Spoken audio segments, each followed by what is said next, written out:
Ancestral Forthcoming in me invokes the knowledge that the ancestors are within me and are within us. It seems like every year that flame of the ancestors that's in us, it burns brighter and brighter, it burns hotter and hotter.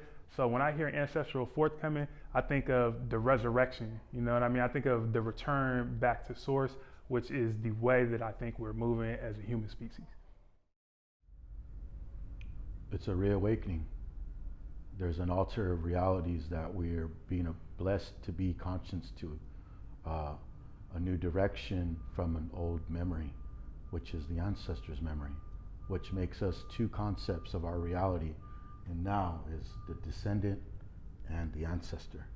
So what we're doing is we're blending within the time with the relationship between our realities as being the First Nations people that are related towards the stories of the agreements with the spirits of the sun, the moon, the land, the water, and everything that come from that beginning. And so having this type of intelligence of this revitalization process that we are all understanding, this beginning is necessarily never the end, and it's always that new shape through time that we get to come in with invoking and summoning and conjuring, however you explain that type of intention of prayer that is put out there from our cells, our minerals, our metals, our liquids, everything that is in our blood, flesh, and bone has the same relationship with the same energy that takes us back to the beginning, which is the land. The land was here first. And that's something that ancestrally we can never forget.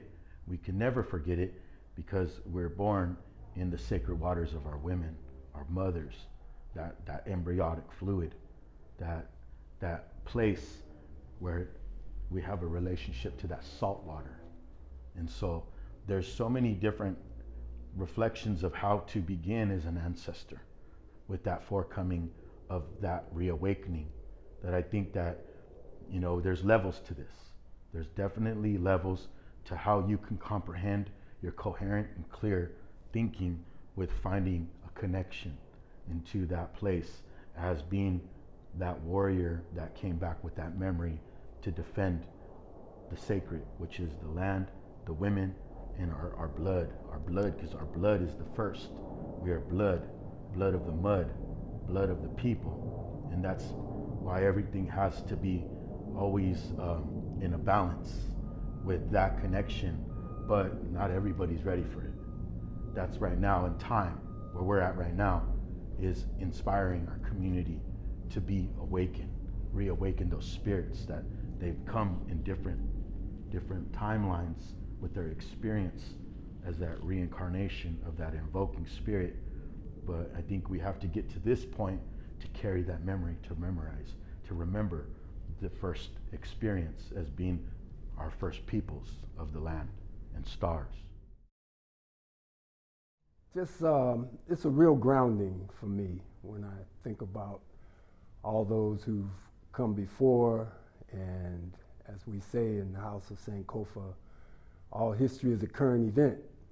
And, you know, when you think about what they had to go through, what they had to struggle to achieve, you know, sometimes we say we're standing on the shoulders of our ancestors, and I truly believe that, you know, and if you're on somebody's shoulders, you got to respect the fact of how high they've lifted you.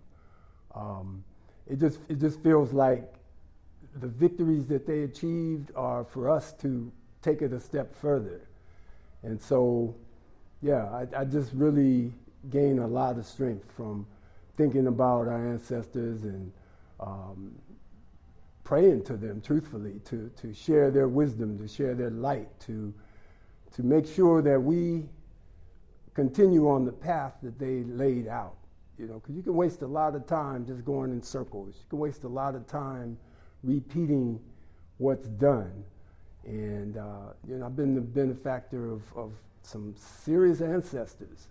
But even if you're not directly connected with some who have been identified with, say, the struggle to free our people, you can still learn, you can still study them, you can still feel their spirit, because I think the ancestor spirit, it goes from when you're in this realm, kind of like a heads up one-on-one, you know, I'm talking with you, but when you're in that ancestor realm, it's universal. It covers the globe. It touches all of us at the same exact time. Ancestral forthcoming, what it invokes in me emotionally and spiritually. It's the responsibility, knowing that those ancestors from the past are here right now. You got two different types of ancestors. You have your living ancestors, and you have those ancestors who have transitioned.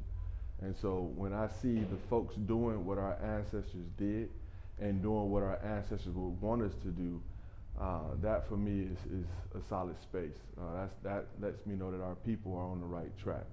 So when I see our folks engaging in those ancestral practices, those ancestral morals, reciprocity, balance, truth, justice, when I see our ancestors living in our folks, the rules of Ma'at, or whether we're talking about Ifa, wherever we are spiritually or religiously, that to me is what's important.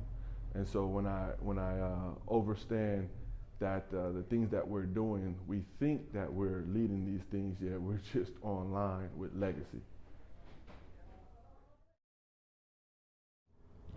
So when I hear ancient forthcoming, what it evokes in me, like emotionally or spiritually, is like a sense of power and feeling like the ancestors is just about to hop up out of me. Because no matter what, the ancestors are always in us. You know, they may not be here in the flesh, but they live through our flesh, right? And so when you think of forthcoming, it means like something's about to pop out. And I think like now is like the perfect time. So that's what I feel.